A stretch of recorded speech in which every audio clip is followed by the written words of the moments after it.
2022 that I'm having, but there's all sorts of existential angst. There's war, there's pandemic. Let's hold that thought. Let's hold that thought. Ready? 3, 2, 1. Hello, everyone. Welcome to our show. We had to do. Hi, you guys. I had to do some kerfuffling with the gear. A lot of got kerfuffling some with got the some gear. new lights, and there was a bit of a computer The crash. iceberg always tells you not to touch the screen once the I know. show starts, and you're doing it. All right, you were saying you have So angst. there's this show. Since some of you are just joining now, there's the headline banner showed a photo. This guy is a character on a show called Ghosts. It's on CBS in the United States. It's a half an hour long sitcom. It is spectacularly perfect for a global pandemic where there's also a war and also, end stage capitalism and all that Yes, stuff. Reagan, Go ahead it's and Ghosts. enjoy it. It's very, very fun. It's irreverent. It's smart writing. And I will tell you this, you guys have heard us talk a lot on this show and otherwise about how sometimes I just want to enjoy like mindless entertainment, and Scott comes at it as a creator, and sometimes that doesn't work. Apart. We both can just enjoy this one. We're both able to just be like, okay, Thor, okay, this, okay, that. If you guys need a break from 2022, as it were, and you have access to, I think it's on Hulu, maybe, or maybe it's Amazon Prime. We get it on Hulu. Hulu, and I think, yeah. If you don't like the show, then you're just, you know what? Well. You're as good as the Danes. As good as the Danes, which isn't very good at all. And is a relevant thing to go. So go ahead and watch that if you need a thing, and you've already watched like Schitt's Creek Nelson, and back in his house. What's Resident up, John Alien Bivens? What's going on? And The Good Place. If you watched all those and enjoyed them, check Matt out Moretti, Alicia. Absolutely check out Ghosts. Check out Ghosts. All right, let's get on with this show. Does that look okay to you? It looks great to me. The cameras have Do I? moved, a little bit back and forth. We're trying to Do figure I this out. have a script or no? Shabab. Thank you. There we go. Coming up in this episode, it's International Tell a Story Day. I'm going to I read. just told a story. You did. You told your story. All you benches, I'm going to read you a story from the Crypt. Shakedown, the Crypt, Book 1. We are going to do Siglerbrations, Junkie Picks, and Junkie Pets, our own pup dates, and a Crypt update, even though I'm reading to you from the Crypt. And that's what we got. You know what? We're starting to pick up some headroom on this, some headway on this. We're starting to get some momentum. No, not that. Oh. The text number is getting sizzling. It's sizzling, smoking hot. If you're not signed up for the text yet, send SIG text to 855-955-5095. I sent out a text earlier today to let people know about this live stream with links. You just click through. It's magic. It's like the internet. And if you subscribe to this crap, then sooner or later, we're going to give you a 10% coupon off once we start our new store. And of course, coming up, working on it. That's plain. That's a plane. Working on it tomorrow. This month's newsletter. It's very brief. It has lots of solid, basic information in it. You should be signed up for both of those things because you know what? Facebook doesn't like you. Facebook doesn't want you to see all the information. They just don't. I had 4 people today write back and be like, "Wait a minute. Are you releasing the Crypt?" No, I'm rewriting the Crypt, and it's frustrating that I just can't figure out how to get the information away. So sign up for the newsletter, and that's all. What's so interesting is we have had this once before with Nocturnal, but it's a little bit different because intentionally the crew stories for the Crypt, when they were released a decade ago, were individual standalone stories. There was intentionally not a lot of information about the ship, any of that stuff, right? And now all of a sudden he's got to write. For the next 5 books, he has to write exactly what the inside of the Crypt 1, 2, looks 3, like. 4, 5. 1, 2, 3, 4, 5. 1, 2, 3, 4, 5. And, like officer structures and enlisted structures and things like that. So all of a sudden it so just much got work. super real. Before we go any further, Chris I want to Grawl's in the say house. hello, Chris Grawl. Hello, Chris McWhite. My brother. Well, Chris Grawl is helping with the Crypt. I just want to say that. And Jude, actually, your brother Jude, helped a little bit of the Crypt. And Robin Taylor's in the house. I got a Crypt question going out to Robin. Continue. You guys, Jude is my OG best friend and OG original protector. He's also my brother, so say hello. And I love you very much, Jude. And hey, then, Tori. Look, we've got so many people. Bruce McLaughlin, I'm so excited for you. Congratulations. I can't wait to see photos. I hope you have the best weekend anybody has ever had in Las Vegas. That's what I hope for Mario, you guys. I'm going to talk about girth in a moment. Don't Hey, worry. Sean Dyer. A Hey, Joshua Lloyd. has asked me not to make literally everything in the show a penis reference, and I think there's some validity to that request. I mean, we all have other parts we could make fun of too. But you know what? Every now and then, a girth-tastic reference. I mean, it's got to be there the somewhere. girthon's a unit of measurement. We've established this. I know, it's an official. We've sent it in to the international units. Oh, and you guys standards. coming up very, They very didn't soon. respond. Actually, it might be. Is it this weekend, Sweets, or I don't know what we're talking talking about what's on the screen? It's on the screen right Oh, there. no, it's next weekend. Sorry, it's next weekend. So this weekend is the last weekend in April. And then next Saturday. No. Yeah. Next Saturday night is. I'm not moving the screen. You're not supposed to move this. Iceberg doesn't want us to move the screens, and we do it anyway. Next Saturday night, I got to do this so that I'm talking into the mic, but not getting covered up by the art. Next Saturday night is a junkie party. It's like 6 hours long. It starts at 4 p.m. Pacific time. It ends at 11 p.m. That's the one. Unza, unza, unza, unza, unza. But he, my friend Steve Rickenberg, who I just mentioned, who tells us not to touch the screens when we're recording, he hosts this long happy hour that is completely free to join. You can jump in and out of it. I normally join here and there. I'm absolutely joining this Saturday. I was supposed to join last month, but then I got my COVID booster and I slept the whole time. But it's really fun, and you just get to meet other people who are trying to be safe and, still have some interaction and all the things and all that stuff. So if you can, just jump in. There's no obligation to stay the six hour, however long it is. I jump in and out. I think a lot of people jump in and out. Come join us. It's super fun. Let me jump in. I'm going to break protocol. I'm going to break script. I'm going to break the lure right now. Well, I've got to get my drink for that one. Tony Mangino just requested he has a crypt question. The Stone Wolves question, which brings me to a very important point. Tony, I would like you to copy that question. He's already sent it. Oh, he's already sent it? He's already sent it. Oh, fabulous. Well, then I'm going to go and do this It's anyways. actually on my list of questions to answer today. Shoot. I blew it. It's okay. Anyways, so here we Thanks over. for joining, Tony. Let's get our book information over here at ScottSigler.com. We just released the Stone Wolves episode number 31. Episode number 33 is the end of the book. That means episode 34 and 35 will be Q&A episodes. You need to get your question in for the Q&A if you want to ask one. And if you don't, that's fine. Yep. You can either send that, you can email that question to info@emptyset.com.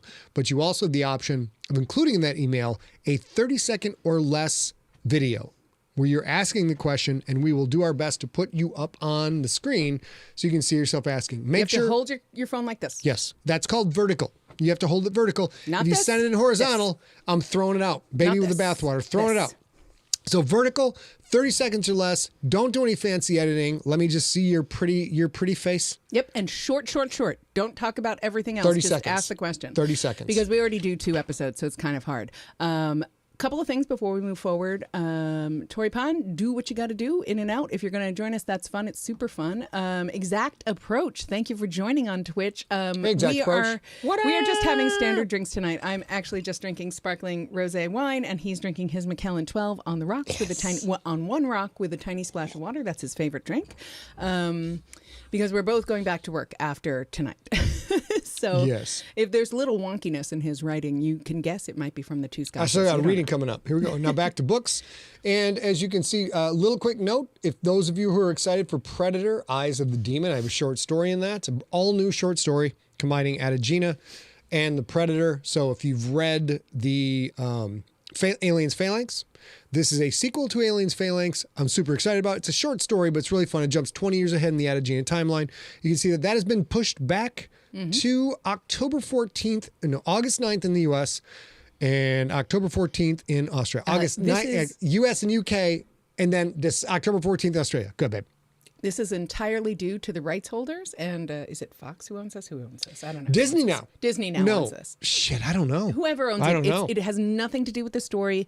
Nothing has changed about the lineup. So if you saw the books that or the stories that will be in that book, or you're worried about Scott's participation, none of that is the case. It's just the publication date has been pushed back. We're already done with all the work on This is the second Predator story I've ever written, and I believe it will be my last.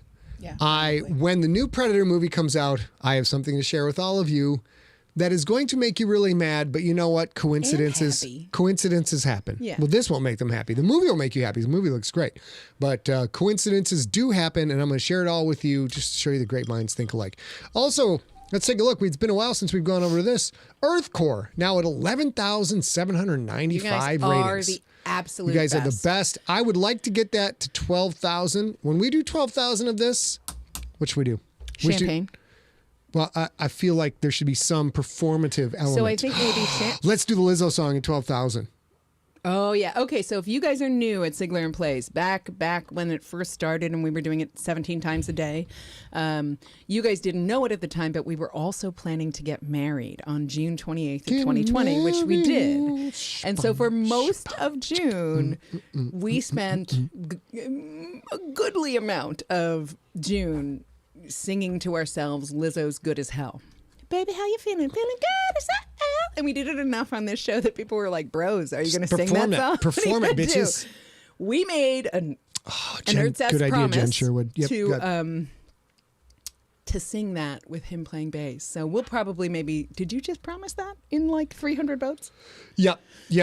We'll try that. So we'll go back to books. So that's great. And then I also want to give you guys just a giant shout out to your super fine posteriors. All of your posteriors are pristine and crystalline, magnificent and perfect. You have a perfect posterior, and here's why. Mount Fitzroy is now, ladies and gentlemen, over. Oh my God, where's it at? I lost it. 3,500. It's over 3,500 reviews. These are now. This is a huge number on Audible, right? So we're closing on 12,000. That's grown up numbers. Okay. Now there, of course, and especially at that rating, because if you hate a book, it's super easy to say you hate a book. So sometimes you get 12,000 ratings that are just like so. Now you get things like Harry Potter, Brandon Sanderson, Hail Mary that are up into 50, 60,000, and that's great. That's kick ass. All those people kick ass. But for us, I don't care about your kitchens. For us, book 2 in a series getting up over 3,500 is a big deal. Any of you who have left a review over at Audible, at Amazon, I appreciate the shit out of it. Thank you so much. It's great. You guys help our business a whole lot. It's so hard to tell you. So I will say it this way. One of the things that was super important to me as a reader and a consumer of entertainment is hearing a creator who doesn't write books but writes graphic novels say, honestly, answering somebody else who's like, hey, this book is on sale at Comixology, but I don't know if I should buy it from you or if I should buy it in a store or if I can just buy it in the sale. What benefits you most? And many of you who are listening to my voice right now have asked us that question by email or in person directly. And I'll be honest with you, far more than getting the most dollars and cents out of a single sale, the thing that helps us more than anything else is you taking the time to write a thoughtful review. Preach it. Because instead of just saying, I loved it, if you say, I loved it and I loved Tommy, he was such a revelation, I saw so much of myself in how he developed or whatever, that matters. So these two things, Fitzroy and Earthcore, which we own we own a lot of. We don't own, obviously, you guys know we don't own Fitzroy completely, but boosting those changes our entire trajectory for the rest of our it is, babe. Career. You know what it is? You know what it is? It's the BRP. What's the BRP? The BRP. If you know what the B took me out my game. The BRP, ladies and gentlemen, is number 1, buy the book. Buy the book. That is the B and buy the book. That is number 1. Number 2, review the book. Review the book, as A just mentioned, my awesome wife just mentioned. That is awesome and critical and super important for us. It helps spread. It helps waggle your Sigler ween all about the internet. You're just waving it around. You're waving it around. Sooner or later, you know what? You're gonna wave it. You smack someone in the face with your Sigler ween, and the next thing you know is, holy cow, your review has just spread the stank. It smeared some stank on somebody's face, and then they gotta read it. And then step number 3, preach it. Preach. Yes, I said this Sunday I read a book, and it was a fabulous book, touched by the angels themselves. Delary showed up and handed me this book. And this book was by an author named Scott Sigler. Chocolate sex, yes. And then you just tell that's a long-winded way of saying tell all your friends. Verbally tell all your friends, like, you should check out this book. You know what? I tell you about this book because I love you.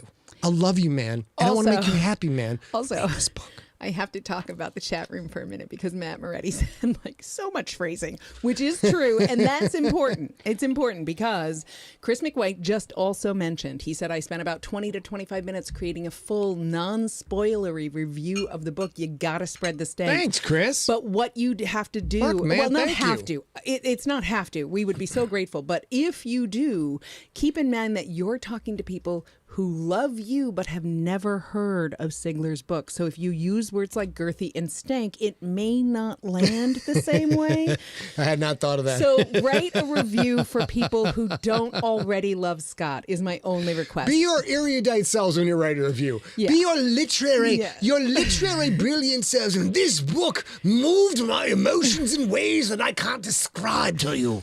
Thank you very much for downloading and considering. Yes, do that. Okay, also, before we move forward, I do have to say, Chris McWhite, I'm so glad to hear that your wife has come through her specific procedure very well. This is super important, Chris and his wife, because Chris is the big fan, but his wife is a big fan of Chris. And Chris has been with us since the very absolute beginning. So like you say, love and joy are the reason we're here on this earth. I genuinely believe that. And love and joy will save the whole world. So everybody, I'm so glad that she's doing well. I hope you both I hope this is both a distant, or for you both, Okay. this is a distant memory 2 weeks from now or so, or however long. Getting the back on recovery track. period So is. here we go. So the Stone Wolves episode number 32 will be on April 30th. The Stone Wolves episode number 33, the final episode, will be on May 7th. Then on May 14th and May 21st, we'll have our usually two-part Q&A because we get so many questions in. So the two-part Q&A will be those days. And then on May 28th, we are starting the adult version of The Rookie, the original adult version of The Rookie, the very first one that some of you heard way back when. Those of you who haven't heard it are newer since the 2009s, the 2010s. You're going to get a delight because this is John Tweedy at the way I originally intended him, Yeah. at his foul-mouthed, glorious, mixed metaphor best. It's going to be super fun. It hasn't been available for a decade, and we're bringing it back for the podcast. And just to be clear, this will never be available for purchase or download as a complete thing. If you want this and you want this in your library and you remember it or you've never heard it before, keep in mind, if you want a full copy, you have That's to right, Garrett. you have to download and save every podcast episode. Thank you, Exact Approach. We will never ever sell the OG version because the YA versions are all Lexile rated, which means they can be sold in at least in the US in schools. And we want that. We want them in school libraries. It's global, but and the Lexile rating is global, but I'm not sure how football translates the rest of the world. But anyway, we'll never ever sell it. Not well at all. We'll never sell it. So if you want it, download it from here. I got one more thing to say. Going back to books, we were talking about how you're all just a bunch of sugar plums. You're all like just coated in honey and rolled in You mean sprinkles. tasty snacks? Yeah, they're like Yeah. they're sugar plum tasty. Y'all sugar plummy you're precious. tasty snacks with your reviews and Full of fairy dust. and you sprinkle it down the elbow. You're fantastic. We got to talk about something though. The Stone Wolves, ladies and gentlemen, has made a big leap. It's up at 330 reviews on Audible. I haven't checked Amazon lately, but it's probably not good. Oh, we lost ourselves. What the hey? We lost what? We lost ourselves. Let's try. Hold on. Do you have nose bleed? I do. Hold on. Shit. Talk about bum rushing your girl. Like, come back. She's like, did you just turn on a camera, motherfucker? What are you doing? I'll be right back, you guys. Going back to books. I don't know what's going on with our camera shot down. Anyways, you look at this. If you have read The Stone Wolves or you're waiting for the completion of The Stone Wolves as a podcast, your time is almost up. It's almost here. We would love reviews on this from you as well. 330 ratings. I think it's a really strong book, but the novellas aren't for everybody. Just not for everybody. So, Nico, welcome to the house. All right, get back to Maine. Let's go to Maine. And you know what? And boop, there we go. I'm at this camera right here. How y'all doing? So, Ace had a couple of nosebleeds lately, and they come up and sneak out of nowhere. So we'll take care of that. Let's get on with the rest of the show, guys. So the Crypt update. Got to go back to books again. Here we are, and book count. That 43,000 is, what the hell is going on with our cameras? I don't know, you guys. This is crazy. Base. Boom. There it is. Hello, everybody. That 43,888 that I got to today out of 100,000 words, I think that's already off because it's clearly going to be more than 100,000 words. At 50,000 words, I'm supposed to be halfway through the book. And frankly, I'm not even close to halfway through the book just yet. Today, the stuff I wrote, I'm going to give myself a timeout from the swear jar. I do not expand the swear jar. The shit I wrote today is so fucked up. It's so fucking weird and bizarre that I thought I had a 225, like 1-page day. And it wasn't until I went to the count, and that is a 6-page day. So basically, I just manifested 6 pages of utter illogical, weird shit, Neil Gaiman, weird ass, end of the book Stephen Kingy type stuff. So I think you guys are going to dig it a lot, but that's where we're at. That's your Crypt update. Sorry about the drama. And Siglerbration, we're going to do Siglerbrations, Junkie Picks, Pupdates, and then we're going to read you guys some Crypt. Some brand new, fresh off the griddle. Fresh off the griddle. So fresh, it's still a little soft inside. So it's not in its final form just yet.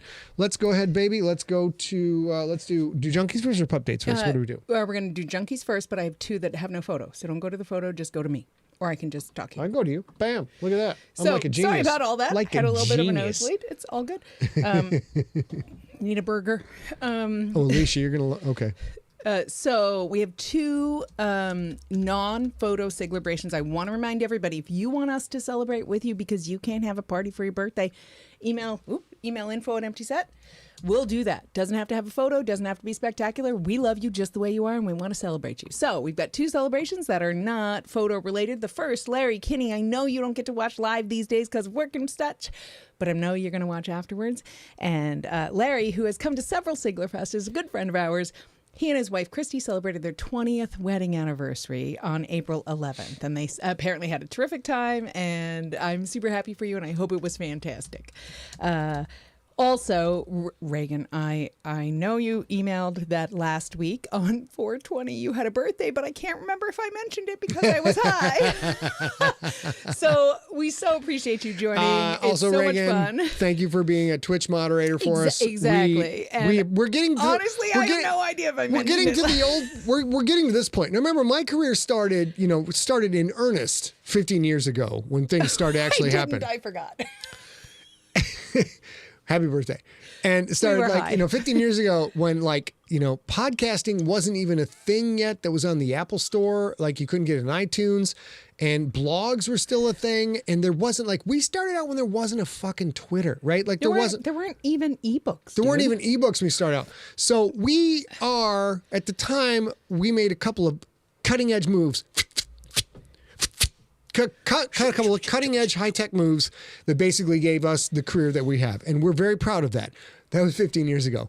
Now we're so old, we get an email like, I would like to be your Twitch moderator. And we're like, hello. What? Hi. I know what the Twitch is. What is a moderator? I do appreciate the Twitch.com. How can someone else be involved with our Twitch.com channel?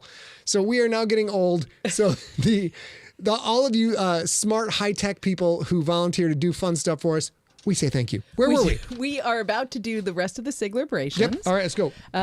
Mark and Beth Copenhaver, stick in. We're here. Stick it in. Yeah. Ready? I am. Boom. These are, you guys know these guys. The redhead here, this is Shannon Chavaria and her beautiful spouse, Jen Sherwood. On April 18th, they celebrated 22 years together. And they also have an interesting story because they got married.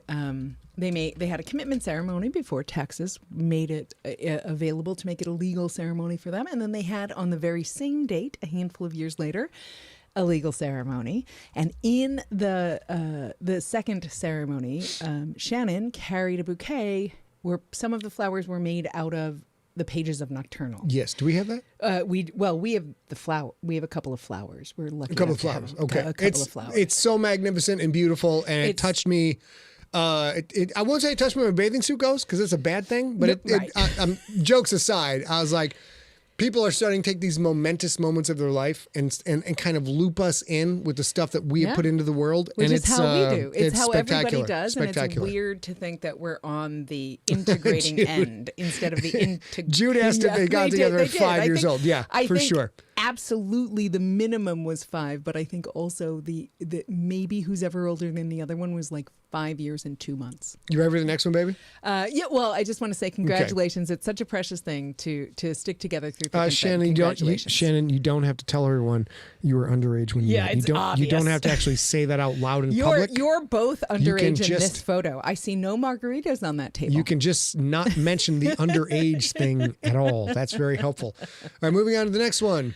This is so cool, you guys. What is this? This is Kim Hansen's. I know, Kim, you're on the road, so if you hear this, just view it later. It's all good. Kim Hansen, who is a lovely junkie. We had lunch with a handful of months ago, maybe last year at this point in San Diego. She is making junkie gin-themed wine. This is her first experimental batch of junkie gin-inspired wine. It's apple juice, cranberry juice, and juniper berries. And we don't have the outcome quite yet, but it looks already delicious. I'm not going to lie. I'm excited. Hey, Hey, nice Vaughn, to what's see up? you. Hey. What's up? Nelson beer. It's not beer, it's wine, but still. Next question. Next photo, you mean? Right? Ba-ding. I think? Yeah. Okay. So I mentioned that the big guy, Mark Copenhaver, and his wife Beth are on. They are having trouble connecting. That's because they became digital nomads earlier this year. They, if you don't know, digital nomading is you have a job that you can do from anywhere. So you do it from anywhere and you locate around the world. So they rented they have a mountain home in Georgia. It's gorgeous. I haven't been there personally, but Robin has. And it looks spectacular. And they put it up for sale or rent, and they got a renter, and now they are in Belize. And I love this because the top sign on this sign that they sent to say, "Oh, we went digital nomading," says snow route. So if it snows, this is the way you head. Okay, and I am good all to know. in for that. Good to know that safety is always a priority. Is that the last of them? That is the last of them. Let's go to Empty Set Pupdates, and we're going to read some stuff and answer some questions. All right, Pupdate. Bop, bop, bop, bop. Here we are. Look at that. That is. Oh, come on. You guys, Reese Pieces at the courtyard, I love right? this dog to distraction. She literally sits right here to my left every morning. I get up. A gets up later than I do. I get up. I shower, walk the dogs, get out, get the blood pumping, get the metabolism cooking. I come back in, I sit down, I start to go out, and then I have like an hour of bass practice, and which kind of clears my head to go right. And also become a better bassist. And I start playing bass, and then Reese comes up and just starts pawing at my leg. And my job is to take the dog bed, put it on the desk next to me, pick her up, put her on the desk, and then we hang out for anywhere from 2 to 3 hours with her sitting right down on the desk next to me. This is back before this. We had this luxurious setup. This is back before we were dating. This is before we were dating. I just had the Reese piece, and there was a dog park / beer hall 2 blocks away from me, and the evil queen and I had separated all well, and I kind of had, for the first time in 15 years, 20 years, kind of on my own, doing my own thing, and me and this pup, we would go down to the dog courtyard, and we would get a beer and hang out and chit chat with people. I have a very funny story to tell about that. It's a little today, off color. When we need a story. But this was great. It is Tell a Story Day, but we already have Anyway, so I love this dog to distraction. She's great, and this is us hanging out, drinking beers. I drank beers. She didn't drink beers. Before you do that, are you okay telling that story at some other point? Oh, my God, yes. Okay, good. It's a victimless crime. It is a victimless crime. And now our big pup pick, ladies and gentlemen, those of you who know that we show a lot of dogs on this show may not be entirely familiar with the Small Business Association and its original Justice League lineup. Here it is. This is the original Small Business Association. This is a single chair that would seat one human being. Yeah. And sitting on this chair are Reese Peace, Squeaks McGeeks, and Stella. And Stella Bella, yeah. And Stella Bella Boo. So Stella, itty-bitty of course, pitty. the itty bitty pitty, or the little bitty pitty. So if you're on social media and you choose to follow Stella, she is little bitty pitty on Facebook and I think Instagram. This is so early on that we didn't even actually have a name for them, the Small Business Association. And you can tell that because today, you guys all know Amy Reed. She's one of my dearest friends. She's one of our dearest friends. She's the godparent to all the dogs. She's fantastic, as is her husband, Jim. Now Amy calls this the highlighter gang because... because they all have their own signature Squeaky color. has the lime green and Reese had the safety orange. And in this photo, it's so early that Stella is not yet wearing her signature hot pink. But for a while, that was what it was. And I love this picture so much. And if you guys saw the house tour a few weeks ago of this place, you saw a different small business association photo from them from the office back in the day. Okay. Now we're moving on to my other favorite part of this event. Oh, because actually, can I answer this question quickly? Yeah. So Chris McWhite mentions Scott was nominated for Best Rock Song at the San Diego Music Awards a couple of weeks ago. We'll show photos next week. We went. It was super fun. Scott's song did not win, but we had a great night. It was beautiful. Scott's former band, The Library, the lead singer of The Library, Evan Diamond, won for Best Pop Artist. It was super fun night and delightful to go, and we'll share a photo next week of us at the San Diego Music Awards. So we're coming in hot next year. Okay, I had to make a very funny tweet. All of my tweets are exceedingly funny. It's staggering how funny my tweets are, really. Where were we? I got lost. I'm trying not to have my nose bleed. Oh, so we're on to other people's pets. pups. Yeah. Ready? Here we go. That okay, is I'm so Brolo. excited.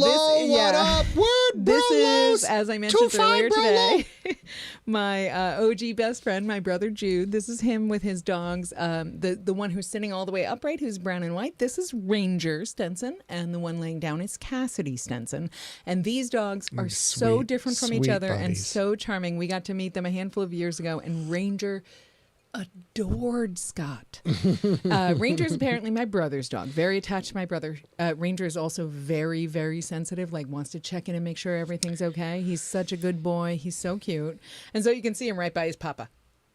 Also, can we talk about Brolo's insulting to me shirt? I think he wore that the Ganster. I think he wore that for the Ponds because our whole family adores the whole Pond family. One of the worst pit of my stomach feelings I've ever had is... It ended up pretty good, though. It ended up pretty good. You know what? As long as you're looking at the green side of the grass, everything winds up looking good. Everything winds up good. It all winds up good. You guys already know. Every time I see my brother out here in the chat room, I say I love him to death. He's one of the best people I've ever met, and I adore him. Also, he married this woman. This is Lauren. I've known Lauren quite literally her entire life. Our parents were friends back in the day. She's so much more spectacular than, when we were together on New Year's Eve in the 3rd grade would have indicated. She's fantastic and adorable, and she is a dog rescuer by calling and helps run Rescuers Without Borders, which is a Texas-based no-kill T-X in the house. Yeah, dog rescue charity, and I adore her. And both of these dogs were saved from a landfill in Turkey with a program where veterans who are coming home on leave or coming home and out of their rotation can bring a dog with them on the plane. And then they get here and they get shots and they get neutered and then they get adopted out. It's a brilliant, beautiful thing. I love them both to death, and I love these dogs to death. All right. And then we got one more? We do. We have a beautiful... This is Robin Taylor's pet rhino. Apparently, no, wait. Rhino. You didn't know the name of the rhino? No. You didn't know the name? No. Francis. It's Francis the rhino. Francis, yes. Robin sent this photo in with no other information other than does this count as a pet pic? So I assume she's adopted this rhino, and it's in her house with Dolly. Robin doesn't actually, now it's gotten to the nickname point. So it was Francis, then it was Francisco. And now, because she watches a lot of old movies, like, oh, Francisco! That's the actual name. Oh, Robin. Thanks, Robin. I wrote a whole backstory for you.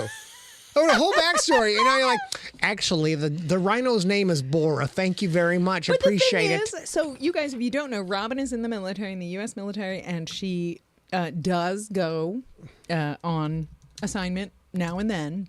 But she's also incredibly engaged in enjoying the world around her. So very frequently there'll be photos like this, but Robin will be like holding a rhino. Yeah, as one does. Or like holding some kind of super high-tech something. She can't actually tell us what it is. It's very fun. Okay. All right. So that is now... You got to read your story so that we don't run out of time. Yep. All right. So here's what's going to happen, you guys. Scott is going to, because it's International... Tell a Story Day, or that's correct. What is it? What is I it do Tell a Story Day? is I internationally tell stories. Yeah. Internationally, I'm tell a so story day. goddamn international. It's as if all the flags of the world are tattooed somewhere on my body for reasons I can't quite explain. Go ahead, baby. I'm sorry. Baby. Nosebleed. I can't help it. This is why we win Emmys, motherfuckers. So many Emmys stacked up. We have them in the basement because we don't want to, we don't want to humble brag. We don't want to like show our airs and whatnot.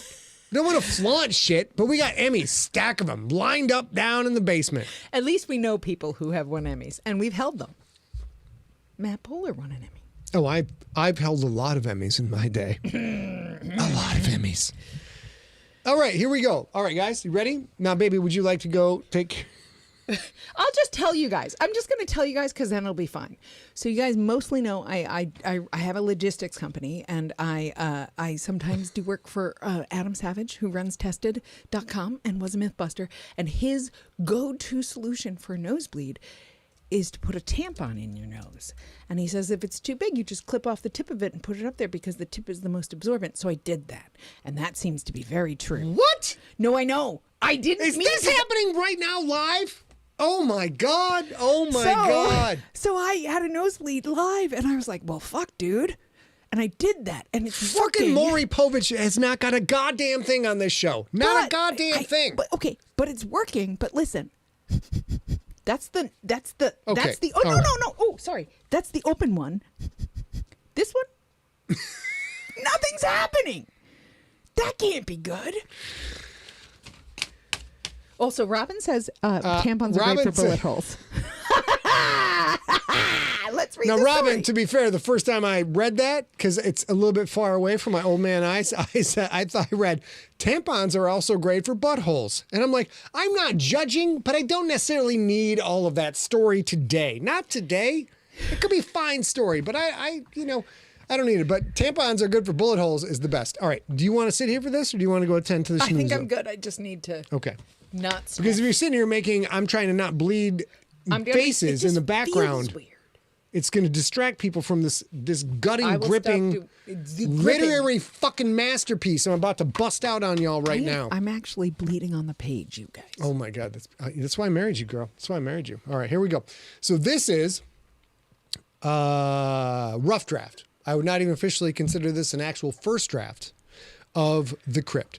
This is a addition to the opening scene that some of you may have seen back in the day, although even that opening scene has changed dramatically, which I am emailing Robin about in a hopefully soon, but who the fuck knows with my schedule. So this is, at this point, the opening scene of Shakedown, Book I of The Crypt. Let's give it a shot. Everything seemed louder. Everything seemed brighter. Everything seemed more. Boot heels echoed through the narrow, empty corridors, reverberating like consistent, rhythmic, dark applause for Trav's pending demise. The two guards escorting him wore full combat hides. Full hides, black as the void, inside a striker carrier well clear of any combat zone. Their opaque helmet visors hid their faces, gave them anonymity, even though magnetic patches on their left breast revealed their names and ranks. Massey, with the 3 chevrons of a sergeant, and Ortega, with the 2 bars of a Spec 2. Trav's chains jingled in time with his own steps. They weighed little, if he didn't count their overpowering burden of dishonor. Just as there was no need for full combat armor, there was no need for the restraints. Where was he going to go? Where could he run? It wasn't about him being a flight risk. It wasn't about him being a danger. It was about shaming him.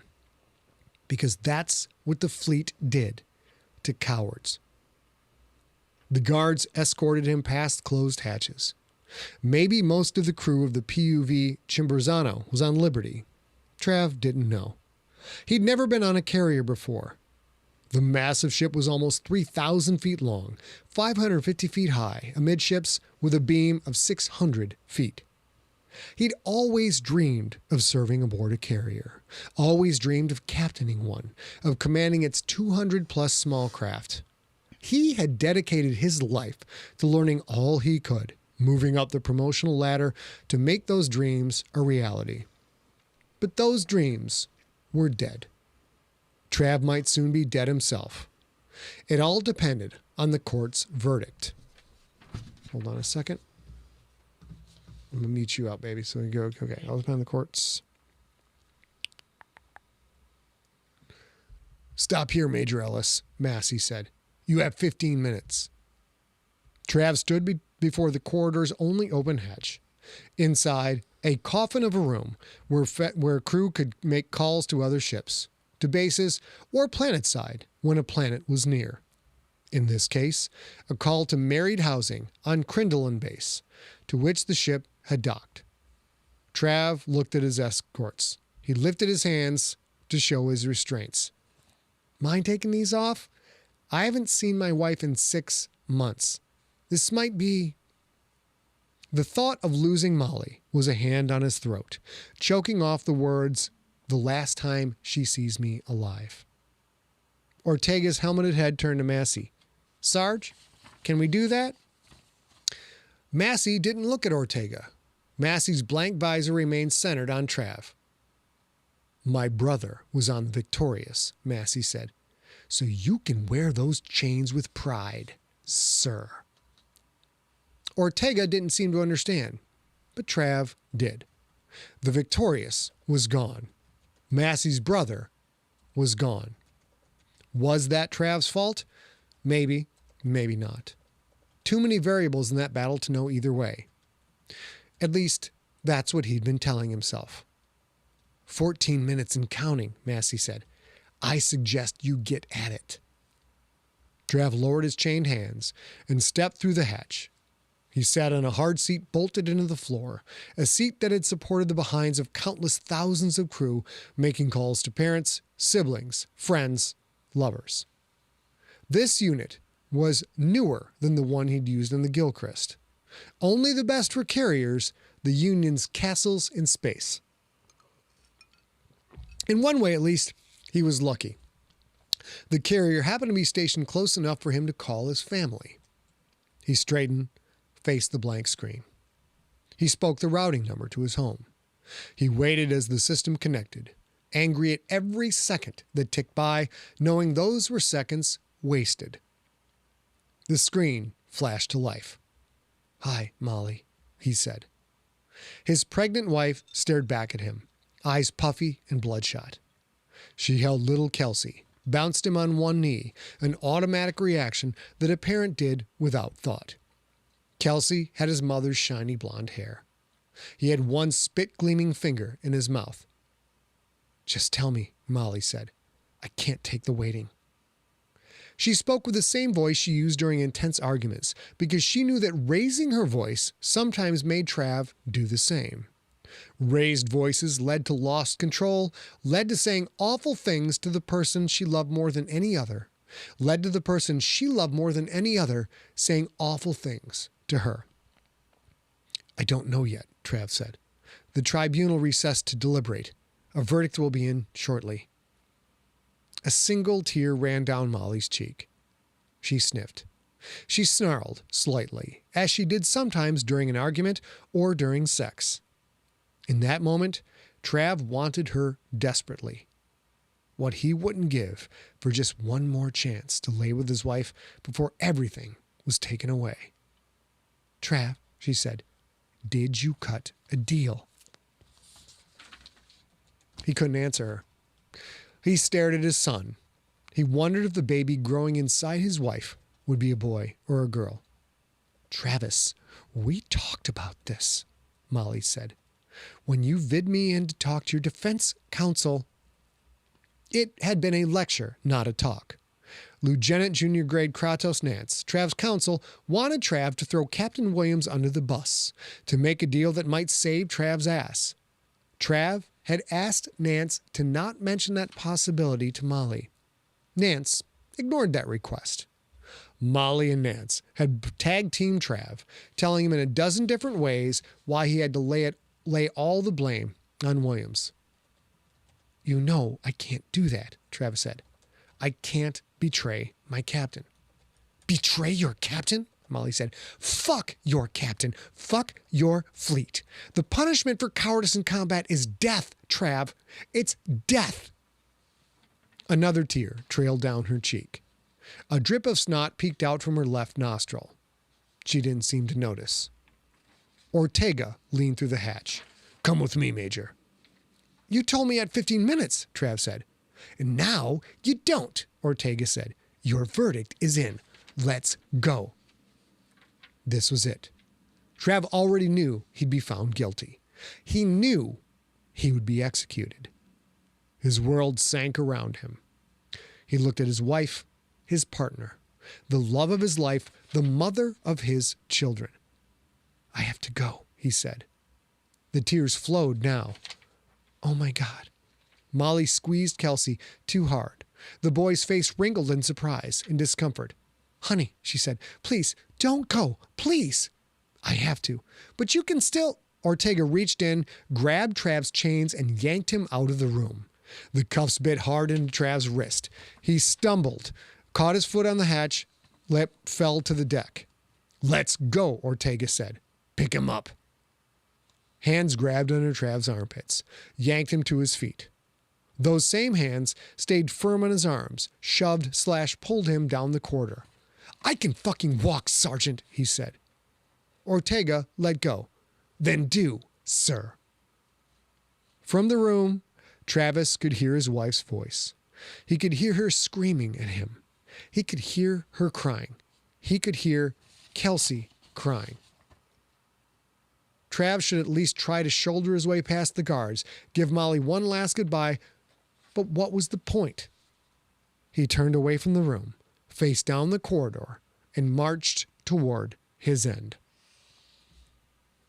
Oh. I got through without crying. Yay, me! What was going on over here? Were you looking for a fact or something? This is not at all anything you have read. I think it's the third page or something. Like no, that's first page, Sweet Pea. Well, but first and second. Yep. Oh yeah. Okay. I couldn't get it together. A's had a couple soda pops, you guys. And a crazy nosebleed, you guys. Come on. There you go. I read it out loud, which I always do. I write it, I edit it, I let the computer read it to me, I edit, and then I read it out loud. So I've skipped the whole. That is fairly unedited. Haven't let the computer read it to me yet, and I'm quite pleased with that. Can you turn back on my sound? Oh, so sorry, Sugar Plum. No, that's fine. That was the right thing to do. Yeah, There that's we go. better. We could hear your nose bleeding. I had to shut it off. No. I'm very red-blooded, you guys. It's a good thing I wear black.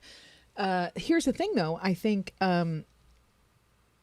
nobody has heard anything like that. It's not, I've got that written as a screenplay too, because we were on the Crypt for like 13 years. That's what I was just trying to say. Like you rewrote it into this livelier version. Yeah. But nobody's heard any of that because that was all internal. Yeah, you guys, this, let's see, we've got That's what 40, I'm 50, say. you 55, 60 people are the first people in the entire world to have heard that. A hasn't even heard it yet. This is the first time she heard it. So thank you for tuning in. That is a little bit of this is how we pay our respect forward. Thanks, you guys take your time. Chris McWhite. Hang out with us, and every now and then What did you do with yours? Nope. Dude, fuck if I know. You must have took it. Every now and then you get a little bit of sugar, a little sniff of the honey. You know what I'm saying? A little bit of that sweet treat beneath the sheets. What? So this has been a little bit crazy because We got enough time for a question, though, if you want to go. we have several moments for a question. Let's go. But I want to apologize because I'm a little bit off because of this. Yeah, but you know what? You know what? You still look good, though, dog. Thank you. I'm into this chick, you guys. I'm not gonna lie to you. I'm into this girl. We have time for some questions. There have been several questions over the last several weeks. Thank you, now Robert. No, sound David, like you have to I'm wait. stuffed up to myself. So if I sound like I'm stuffed up to you, that's because of yeah. So there are a few questions that have been collecting over the last couple of weeks that are relevant to right now that I wanted to ask. And then after that, if Scott wants to answer more questions, we can. I don't think this will take the whole time. Sorry about the stuffiness. Questions from today's cast, because these are relevant to the last couple of weeks. Is that okay with you? Yep. Okay, first from Matt Moretti, who's in the chat room tonight. asking specifically relevant to last week's cast, which was 420 when we were high. Yes. He says, when Scott took the whole edible, is that the same thing when he came up with the dead sense for Q and his dad? No, the dead sense. I'll make this as short as possible. Remember, when I answer these questions, what I'm good at is sitting down, taking a whole bunch of thoughts, writing them down, smooshing them together, and getting this many thoughts to this many thoughts, and then giving you guys that many thoughts. When I'm just responding off the cuff, I try and keep it short, but it's not so much. So I started out with, I've always known where this is going to go. I can't tell you. I can't give you any spoilers. But Quentin's dead sense is something that actually has happened to me on athletic fields. I was a garbage football player because I was very slow and very tiny. No, let's talk specifically granularly about that. Okay. Are you saying that you weren't a 100% player, or are you saying that even at 100%, Oh, no. your tininess? I maximize tininess like nobody's business. Right, that's what I'm saying, and that's important because everybody has a different. I was time on the field. never going to be D1 bound in football. I was never I did not have the genetics to be good at football. But I was a student of the game, as you can tell by the number of books I've written about it, and I love it. I love it so much, and I can't wait for the next season to start. It's my favorite fucking thing in the world that doesn't involve A or the dogs. So, but I was on a football field, and we were up by, I'm going to guess, 28, 30 points on Jackson Northwest, and I got in the game. And the Jackson, and I'm a defensive back. I rotate to my position. I move over. I have everything covered because there's one thing I know, it's how to read a goddamn book. So I've read the book. I'm in literally exactly the spot I'm supposed to be. Exactly. Quarterback's under pressure. Quarterback throws it up. Ball's coming. The super fast receiver's on his way this way. It's a short pass. I immediately see, I do the trigonometry. I'm like, I'm going to go get the ball. And then everything slowed down. It was the stuff I write about in that book, like literally happened to me. I'm like, gonna get the interception. Goddamn. And I go, and I remember raising my hands like this fast. Hey, Tina. Like this.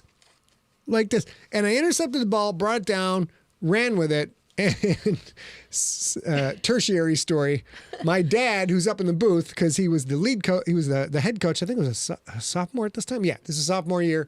And my dad's up in the booth, his head coach, watching all the players, evaluating who's going to get brought up to varsity, doing all of his homework. And he was like, I'd have an assistant coach tell me that. He's like, hey, what your dad was like? Who intercepted that? He's like, that was your son. Like, hell yeah! And Dad lost his shit because it was one of the. I've got like 4 fucking highlights in high school, 4, and that was one of them. So I won, so I feel that. So this happened, and then on the wrestling mat, it happened a lot. Like I would be locked in, and my body knew how to do moves because I trained my body how to do them. My body would start a move, and everything would just slow down, and things would there was no sound, and it was the most magical sensation in the world. You just your body's just flowing. It's Bruce Lee shit, and you slam people, choke people out, all the things that make life worth living. So that was all there. So that was already existing in the GFL, and then it continued on to the Stone Wolves for reasons I can't explain at this point. And that is no, it was not. I was not high. This has been going on since I was a sophomore in high school. Except it's a reasonable question, I think, because I don't really know how to think outside myself thoughtfully. Sometimes I have too much wine and I do that. Sometimes I have a stressful situation and I make decisions I don't remember, but I don't do that I never get better. I never get smarter. Shout out to Nico, fellow college wrestler. Shout out. That's all I can say. Next question. Let's go. Okay, let me get to the next question. It's Matrix vision. It really is, and it's lovely. It is like if you're gonna make a list of the 5 best sensations you can experience, including orgasms, I'll throw that out there. This is absolutely in that mix. Where it falls in the 5, I'm not sure, but it was It was magic, and I know I'll never experience it again unless I get back into combat sports, but I don't want to break a thumb. I don't want to break a rib. Things I've done, I don't like it. I don't like I have it. a super short question. Reagan asks if the company that bought the Crypt audiobook will allow you to podcast it. Frankly, we don't know. We haven't brought that up with them yet, and I assume no. I assume no, because we've been around we're like barnacles on fossils. We've been around forever. So they're going to be like, well, we can't share that or nobody's going to buy it. So we have to have that whole conversation again, which we will do. And I would assume we'll lose it because this is like first podcasting, then podcast audiobooks, then don't podcast your audiobooks, then please podcast your audiobooks. And now we're all the way back around again because this is a bunch of new kids. We'll see what we can do, but we don't know. So to codify that answer, right now, we don't think we'll be able to podcast it. That said, we don't have a definitive answer. So we're banking on the idea that we won't, but we are going to have that engaged conversation because we've had that engaged conversation like 6 times now. And sometimes it went like, yeah, if you want to do it, just take it. And sometimes it went like, no, thank you. So we're going to have that conversation. But the reality is we don't know. All right. Next question, Sweet Pea. Wait, sorry. There's an earlier one I had to talk about. Next Sense, Matrix. Oh, that's fine. You already answered that. Okay, so thank you, Daniel Baker. That was one of the greatest. Daniel Baker's talking about one of the pristine greatest moments of my life when actual Hollywood shit happened to me. When the bullied little guy got his revenge, and it was so spectacular. It is beyond description. Beyond description. And here's why I tell you that Jude is my OG best friend, because he just put in the chat room, he's my actual biological brother. We grew up together, and he put in the chat room like, "Hey, hit me with a bat once." That's true. And it felt like that. That's fucking true. But here's the thing. I'm 2 years younger than my brother, and I was less than 6. And we were sitting under the dining room table in the kitchen, or in the dining room, and he said, "I bet you can't hit me with that bat." And I did, and I gave him a concussion. Meat slap Wednesday. All right, next question. So I'm so sorry. I shouldn't have hit you with a bat and gave you a concussion. That's a bad Was thing. that the thing you were looking at? No, that's the thing I wanted to answer. Yes, So Mike in the Mistake says he gets the Matrix vision when he's set up on stage and the drummer's counting in. I forgot about that, but I've experienced that in music. I'm going to ask this Jason Brown question from last week. Okay, let's go. How does a writer collaboration work? Like with J.C. Hutchins, do you throw out ideas and work on the outline? Hang on, it's several questions. Do you throw out ideas and work on the outline and story together? Do you work on write alternating chapters, or do you each write specific characters? So I've done this a few times. We've got several novellas, Title Fight, The Reef, The Rider, The Reporter, and The Detective, which I co-wrote with other people. Now, when this started out, I had this vision, like this James Patterson Jr. vision, where I was going to like expand the brand and take all these properties and put them out. I'm going back to my camera. Screw this. I was going to expand the brand, take all these properties, put them out, get other people to write, do what James Patterson and Rodin did, actually, which is an amazing person to look up as an artist. And turns out I'm a control freak. So when I gave other people stuff to write and gave them the Bible of what's available now, because they didn't trust them to say, this is where the series will be in 2024. They didn't have all the information. So a lot of what they wrote didn't jibe with the GFL or the series for reasons they couldn't possibly know. And then it got to the point where if, like, I want someone else to write in the GFL, I'm like, great, I need you to go read these 5 gigantic novels. And then I need you to go read these 3 novellas, which are actually novels. And I'm going to go ahead and make you read 8 novels. And then we're going to pay you the normal rate for science fiction, which is nothing because of all the time they put. It became you just couldn't ask people to do it anymore. It doesn't work. Now you just good use of their time. So they would write what they could write, and then I would get it back, and I would just rip everything up, not for reasons of writing, for reasons of information they didn't know about how things were going to work in the GFL 10 years from the point they wrote the story. And that made things go super duper slow. It was very slow, and eventually we just gave up on it. What was the last one we did? I think the last one we did was like The Rider. Wasn't everything else done? Yeah. I did The Reef, but that Matt Wallace helped with that a lot, but I basically rewrote that myself. because Matt's also very busy. So like the last one was Paul Cooley and the writer, and I realized, to sum this up, like the stuff Paul turned in is excellent and perfectly fine. It doesn't jibe with this series. So now I have to fix all of these things that he didn't know about. And eventually I'm like, I'm not good at writing with other people. So now I just write myself. So that in the summary to your answer, your question was, Paul writes, I give him the premise. Paul writes an outline. I beat the shit out of the outline for shit he doesn't know. He writes another outline. I massage that, give it back to him. He sends in the first draft. I rewrite. And then he comes up with all these things in the first draft that we hadn't encountered in the outline, and then we just go from there. So it's that Paul's the main writer, and I go through and rewrite, edit. That's how it works. Yeah, and Nico, you say... no, sorry. Yeah, Nico, you say a writer is a jealous god. I'm not a good man to work with. It isn't so much... It is that. But it isn't so much that. It's them writing things a character would do. Like, we've heard this story 10,000 times about novelists, right? Like, why would anybody write the final girl walking into the haunted house? But sometimes there are reasons that cultivate that, and that's how it happens. And so that was what sort of happened with several stories. And we even had several that like stories were written that fizzled out and will never come to fruition, because once you examine that as a pair, it sort of fell apart. But the reality is, it's sort of hard to tell once you actually let the characters do their own thing. And he had to come back and be like, no, they can't do that, because things later they can't on, do. Yeah. you know.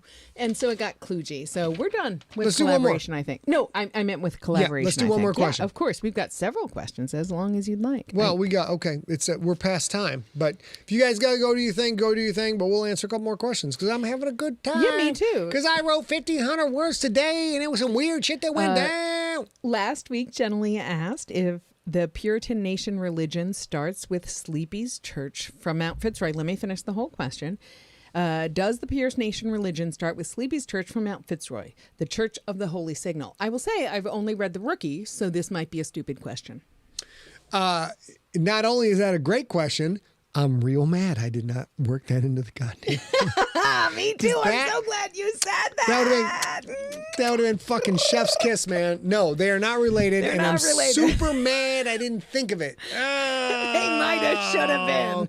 I'm not going to get any sleep tonight. I'm not going to get any sleep tonight. I'll be like this. I saw it last week and he didn't see it. And I was like, oh, he's going to be so mad. And then he was so mad. Let's do one more. Okay, so this is just, I'm just going to... Mario asks, Holy Signal is generations, right? Mario, I cannot answer that question at this time. All right, next question. Let me save this. Let me just find a new one. Night, Garrett. Scott Sigler, as a creator, do you like audiobooks, physical books, or ebooks best, and why? Okay, I'm glad you asked that question. I like audiobooks because I can walk and listen to audiobooks, and you also get the double down of a performer applying their style to what's going on. Oh shit, we forgot the tweet of the week. God damn it. We didn't have a tweet of the week. Yeah, we did. Oh, we did. You added one. Yep. Tweet of the week. Here we go. Sorry, guys. A little sloppy on this. Here's tweet of the week. What is this? I got to make this bigger. That's what she said. Why are you sharing this at 7:06? This is great. Frankie said, the school next to my house is doing their football gym unit, so I'm offering Scott Sigler's The Rookie as supplementary reading. Frankie, you already know we love you. She puts The Rookie in the window and then says, they put it. YA book rec for football fan, ! But what I think is she's watched The Good Place. They've watched The Good Place, and she's like, you book rec for football fan. You basic. You basic. Okay, so there we go. Okay, go back to the question, sweetheart. Boss. Back Captain, to the question. thank you so much. What was the question? I forgot. It was, I might have deleted it. Oh, yeah. Do you, as a creator, like audiobooks, physical books, or ebooks better? I like audiobooks because I like people performing the audiobook. Ebooks have passed me by. I've tried to read them on the phone. Sometimes I do if I have to do a blurb. I walk and read, but I just don't like it. I don't like it. And then right now I'm trying. I was just about to say, you guys. I'm trying to get trying hard to get back into sitting down and reading, even if it's only like a couple pages a day, because my ADD is fucking so insane. If I'm sitting down reading a book, my head will not stop screaming, you should be doing something to the business. You should be writing. You should be creating. Why can't you do 2 things? Why can't, when I do audiobook, I can do 2 things. So this book right now is the book I'm reading. This is called Troubled Water by Gregory A. Freeman. This is a story of race, mutiny, and bravery on the USS Kitty Hawk. So this is research for The Crypt, one of many I will be reading, and it is, I can tell this is going to be a very upsetting book very, very quickly. Yeah, babe. Yeah, so this is actually the 3rd physical book that we've received in the last week for Scott's research for The Crypt. And so I'll answer practically in case any of you are writers, since I'm a person who gets to watch the writer do his thing. Mm-hmm. Physical books are rare, and The Crypt is a wholly new thing. I said at the top of the hour that there's many things that Scott is doing that he hasn't done in ages. You know, he has to think about how the whole inside of the crypt looks and stuff like that. So he's depending on things he can go back to and dog tag and highlight and shit like that. But the reality is most of the time he doesn't buy physical books because he has like the research books he already owns. He has like dictionaries and thesauruses and all of his research binders, which you've seen. This has generated a handful of physical copies. But I will also tell you that for the last 2 months, almost everything we do in the evening is watching related, potentially relevant submarine movies, war Enormous movies, amount. World War II movies, World War I movies. And those are intangible, right? Like we're just watching them so he sort of sees what the field of play looks like. But there are a handful of Here's physical a couple books that of, he's looking for we'll right go now. through this and then we'll say goodbye. So this is, I got this back, I believe, in 2010 when I originally intended to write The Crypt. This is Tom Clancy's Submarine. And there's the man on the back. If you guys are not familiar with Tom Clancy, you need to immediately go buy The Hunt for Red October and Red Storm Rising. Buy The Hunt for Red October, Red Storm Rising. Don't ask any questions.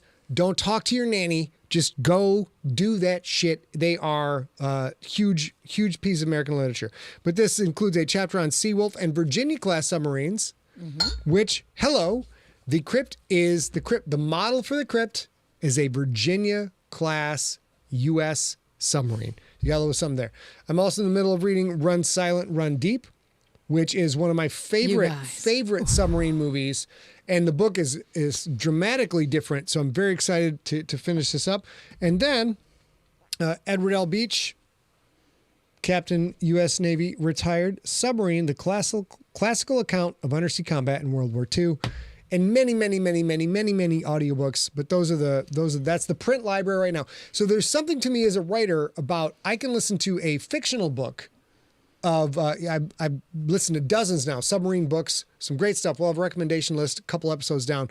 But when it comes to the actual research and the actual, like, this is the factual stuff I'm going to put in the book, I prefer a physical, tangible, hard copy to do that. And it's so inefficient. It's so, because you have an ebook, you can just search for like Dimetrodon, boom, then they all are right there. Flipping through a book is a pain in the ass, but you can see when I was dead set on, you can see all the notes on there that I took from this book. When I was dead set on going through that as a reference for what I wanted to do, so physical books feel good. They're tangible. I would love to read physical books when I can. It's hard for me to read them because I can't sit still, so I prefer audiobooks. And I will tell you, just because we've been talking about the things that we are watching as research for The Crypt, he has, as we've mentioned before on this live stream, he has a handful of advisors who he meets with regularly to talk about this. They are military people. They are fans of Scott Sigler. You know them all, but Crypt advisors. And one of the things that we did is we watched a movie called The Kursk. The Kursk, I think, was in the 90s. Dude, the Russians are horrible. Movie called, I think, is it called The Kursk? It's called The Command or The Kursk. The Command or The Kursk, and it's in 2019. And I want to specifically point it out to you guys because I'm a Gen Xer, and I remember when The Kursk went down in the late 80s. And now we know what actually happened to those 118 soldiers on the Kursk. So if you want to lean into a few submarine movies, if you have some free time and your family appreciates it, that's all good. The Kursk is quite heavy. It's also the best of these movies that for me personally, that we've watched. And I'm watching as a consumer of entertainment, and he's watching as a creator of entertainment. So watching 118, I'm just spoiler alert, the Kursk doesn't end well. Watching a spoiler alert, Kursk doesn't end well, where these soldiers die, is hard from a consumer of entertainment standpoint, but it's so well done. I don't know about a creator. I think it's very hard for a creator. We got a great recommendation in the chat room. Blind Man's Bluff, The Untold Story of American Submarine Espionage. Is that a book or a movie? It's a book. Okay. And I'm adding I was it going to to the say cart. we're going to watch it tonight. I'm adding to the cart right now. There we go. Yeah. I won't proceed to check out because you're a bunch of nosy goddamn bastards. And Yeah, not gonna we have can't. It. And who I knows can't what's have in it. there. Let's Who wrap it up, babe. That's it. Okay, so let me grab this. We'll give guys you a have been terrific. bonus 15 minutes of show. A 1/5 girthon for you tonight. Now listen, I know it's not as exciting as it was. Girl, that I think we watched that on. I think we watched The Command on Prime. on Amazon Prime. Yeah, I believe Prime so. Video. Yeah, 2019. So Yes, we'll be talking to Pondy about that too. Sure. Good night, Kim. Of course. Kim wasn't us. Very good. Let's do it. Let's finish it up. At the end, yeah. So, as you guys already know, everything you want to do to help us keep this live stream going, we promised to do it through the end of June. We're figuring out if we're going to do it past then. Oop, this way. info@emptyset. If you have things you want to talk about, things you want to celebrate, things you want to tell everybody about, info@emptyset.com for every need you have for Empty Set would be great. You guys. Hold on a second. Let's go back to here. This is important. A man doing a live stream. And on Wednesday, May 4th, 2022, he will be doing his live stream on Intergalactic Star Wars Day. A man fighting against the Empire alone with the Force, trying to bring you a live stream that you will enjoy down to your private parts. Yes, so live stream on May 4th. Yeah, so May 4th, we're going to do a live stream on May the 4th, be with you. We're going to find every ounce of Star Wars paraphernalia we have in this house. To be fair, most of them are for our dogs, and we are going to show you everything we've got, and we're going to be talking about Star Wars ad nauseum for our show next week. Let's go. Maybe we'll even have a blue drink. And yes, and we will talk about those shit ass prequels. Yes, we will. All right, let's go, baby. Until then, you guys, I appreciate that you feel like we might be out of the woods, but Duck and move. Bob and weave. want you to stay safe. Chin down, guard up. Okay, we want you to stay science. We need you to stay smart. And for the love of science, we need you to stay informed. We love your faces, and now we will slap our Sigler... What did I call it? Oh. And now we will slap our Siglerween all about the internet and give you a facial slap that will leave some stank. Ladies and gentlemen, while we've enjoyed entertaining you for all of this time, now the chronometer determines that we need to go take care of our own shit, which we will do right now. But before we go, we Lord. will share our love with you by telling you all that you can kiss off into the sky. Ah! We love you so